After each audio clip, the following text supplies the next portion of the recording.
We're out here with multiple nonprofits aiding the homeless right now in anything that they would need. We're doing our interviews for a Rolling Forward project. The bike program is working great for the people that are sheltered, but we wanted to find out what the needs were for people that aren't sheltered. So what we're doing is conducting another needs assessment survey. Has COVID-19 affected your employment? During COVID, they might have needs that they wouldn't have had 6 months ago.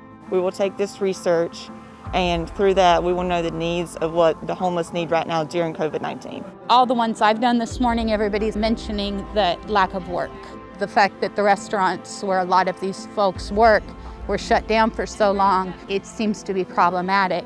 These surveys are very important because when you directly talk to the homeless, you know what they need. We have the students, we're connecting them to the community. We are exposing them to people that they might not have any access to otherwise. When they go to graduate school, they know how to conduct research, they know how to interact with a diverse population. They get all sorts of skills that they wouldn't have if they weren't out here in the field. I actually, after I graduate from Coastal, plan on going to grad school for applied social science research. So this is perfect for me. It also gives them skills that they can put on their resume.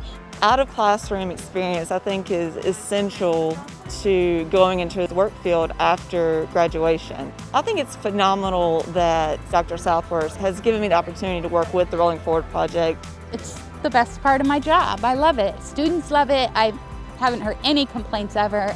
I think it's just a really good way for the university to actually make an impact in the community.